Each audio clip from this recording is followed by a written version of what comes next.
còn nóng quá này. Nóng à?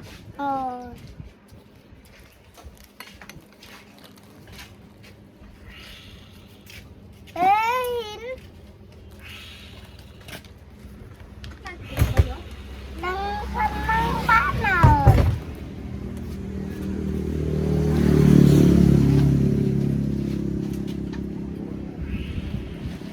trên tổng Ba vô trong nuôi.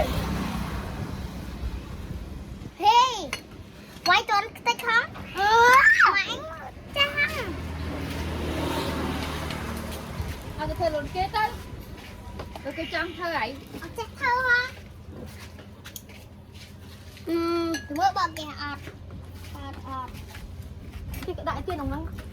Đại thằng tiệt mở. Mày đi hay đâu? Một ta tí. Đã tân mở.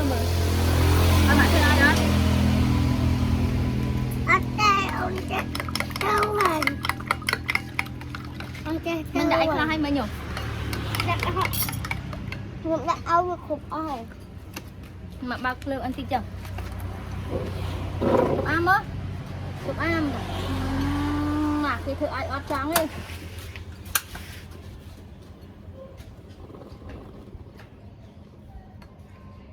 Chăm cái tiết chạm lại chẳng. Chăm cái đau thần. Chăm cái đau tinh thần. Mình chăm nha. Chăm thơ bọn kia hai người anh muốn. Mình tư nó hết tên mất. Bạn ôn lạc. Kiệt ơi, nó kiệt tiệt cái trong thư luôn này. Có cháu. Chúc em. Dạ cháu. Ở bên kia miền ấy không. Chả thằng có bạn đuôi cháu ấy. Dạ con hay. Tiệt lông này. Đúng mà cháu. Con là con.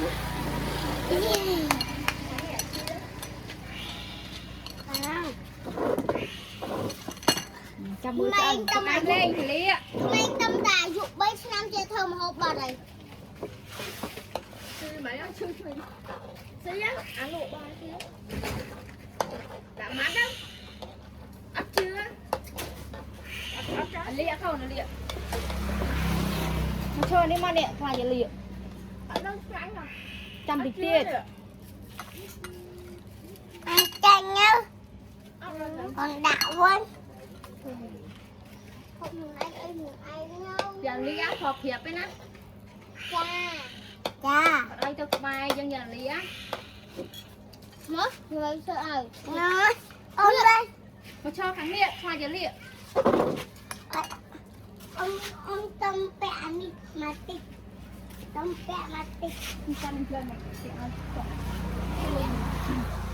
Tâm tiện tiện.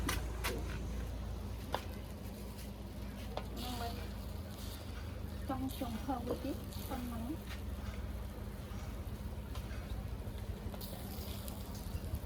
bán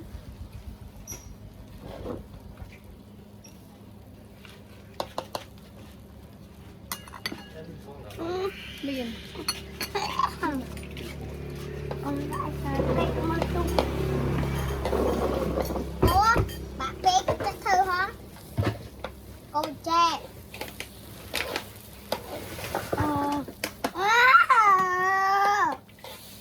Thấy nó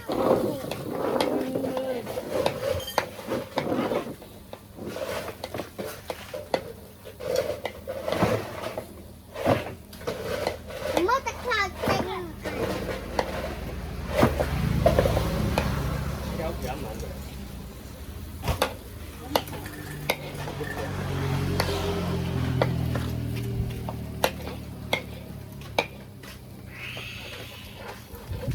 mưa mới là hiện đại rồi. Hiện đại cái đâu mà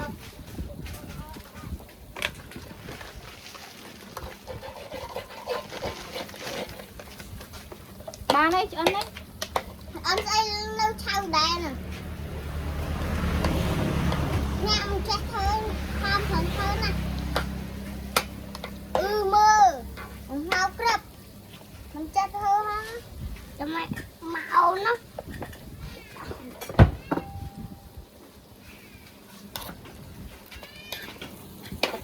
Họ đồ đã chán đấy. Đồ đã chán ấy nó chào anh nhỉ.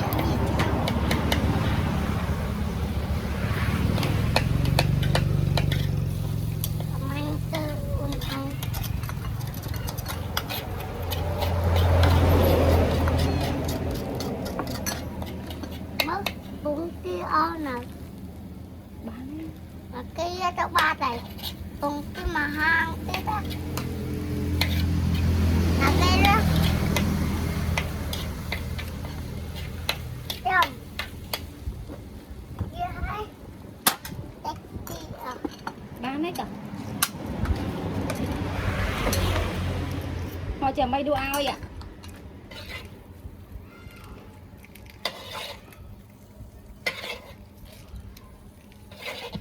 Rồng gối ngâm đu thơ ai đèl mà chặt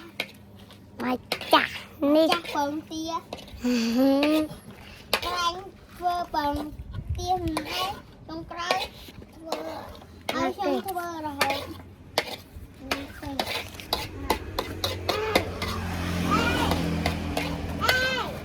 phần tia làm kho tịch ơi nhằm tông ra ta ra đây mà chặt